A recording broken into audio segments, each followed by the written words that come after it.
Hi mga ka-dive!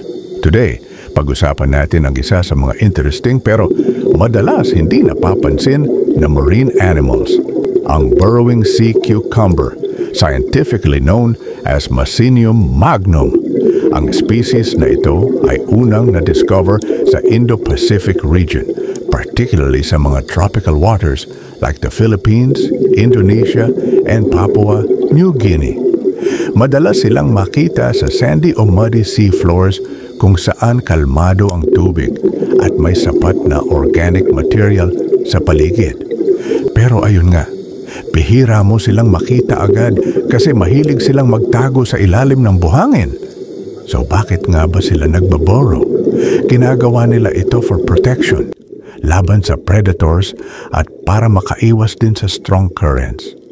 Bukod pa dyan, nakakatulong din ito para hindi sila ma-expose sa sobrang init o liwanag ng araw. Smart, di ba? Parang nagtatago sa sariling bahay sa ilalim ng sand.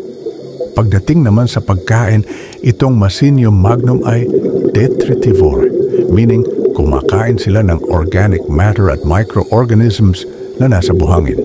Ginagamit nila ang kanilang tentacle-like feeding arms para kunin ang sediment. Tapos, sinasala nila habang nilulunok.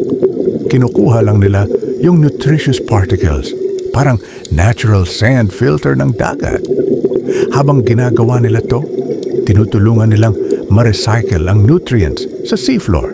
Kaya napakahalaga nila sa marine ecosystem balance.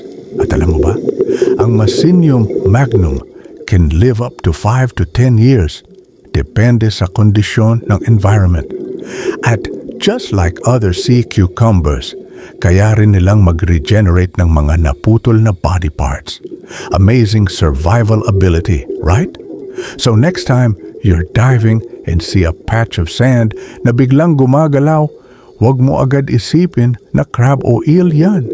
Baka si Mycenium magnum na pala yan, silently cleaning the ocean floor. Kaya salute tayo sa ating burrowing sea cucumber.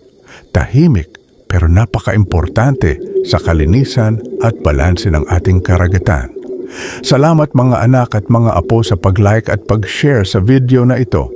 Sana ay huwag kayong magsawang manood ng aking mga underwater marine life video.